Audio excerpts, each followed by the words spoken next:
Hello, good evening. Glad to see you guys all here to come out and just fellowship, get together, and be safe, but still come together and for encouragement, to encourage one another. And I know the Lord has a word for us this evening. So I'm just going to be sharing a brief devotion. It's out of Mark 9.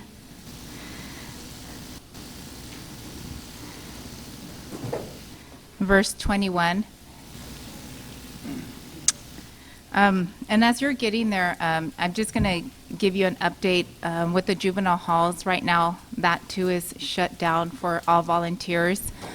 And so only the chaplain, the senior chaplain for the Protestant church can go in, as well as the chaplain for their Catholic services can go in.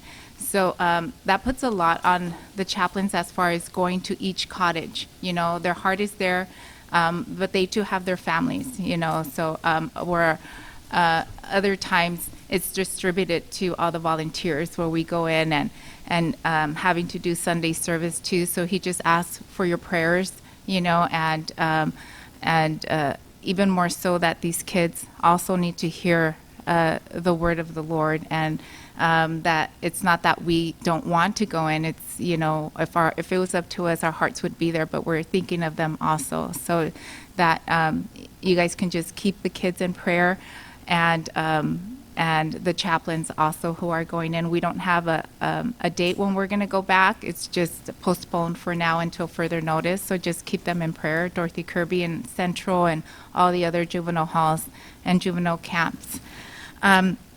So here on Mark, and the book of Mark, verse 21, there's a young man that's has an evil spirit in him, and it's the father that's asking, you know, explaining that, you know, he's having these convulsions, and Jesus says in 21, he asked the father, how long has this been happening to him? And he said, from childhood, and often he has thrown him both into the fire and into the water to destroy him. But if you can do anything, have compassion on us and help us. Jesus said to him, if you can believe, all things are possible to him who believes. Immediately the father of the child cried out and said with tears, Lord, I believe, help my unbelief. And when Jesus saw that the people came running together, he rebuked all the unclean spirits, saying to it, deaf and dumb spirit, I command you to come out of him and enter him no more. And he does, the spirit comes out.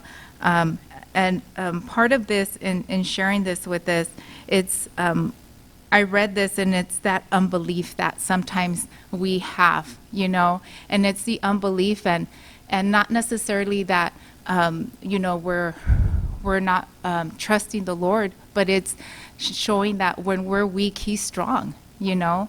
When we need him, which we always do, it's turning to him. It's being transparent to the Lord, like this father is saying, Lord, help me, you know, that small faith, like a small mustard seed, you know, if that's all you have, and just give that over to the Lord, especially this time. And maybe your situation is not so much the COVID-19, but, you know, life is still going on with children, with family members, with work, with everything else that still needs to be taken care of. And it's like, Lord, help me in my unbelief. You know, how is all this gonna, you know, finances, bills still need to get paid, and yet, you know, everything's being mandated on, you know, not working or whatever the case may be. And it's like, Lord, help me in my unbelief, you know, and look back in a sense of how God has been faithful. You know, how God has not left us nor forsaken us. He has been faithful.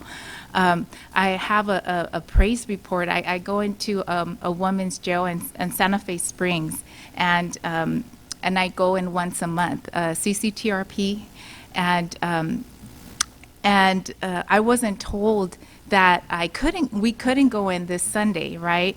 And I was going to give the message, and I thought, you know, I was studying Saturday and part of Sunday, and my husband's like, are they still going to let you in? Everything's like shut down. And I thought, you know what? I asked the leader that oversees us if we're going to go in, and she said, I haven't heard no that we cannot, so we're moving forward. And I was kind of like also thinking, I had to ask for forgiveness, and I was like, we're going to go in, but I'm going to trust you, Lord. I'm going to trust you. And I go, we're just going to, it'll be a miracle. I told my husband, if we could walk in through those doors, it's going to be a miracle. And we got there. This was Sunday evening yesterday, and we rang the doorbell. They have a doorbell. And then they opened it up and signed in. And okay, they walked us in. And some of the ladies came for Bible study. And we had Bible study with them.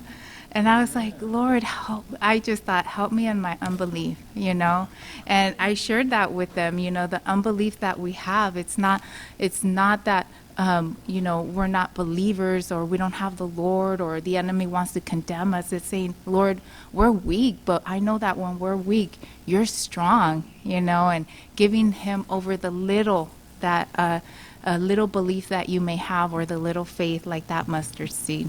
Okay? God bless you guys.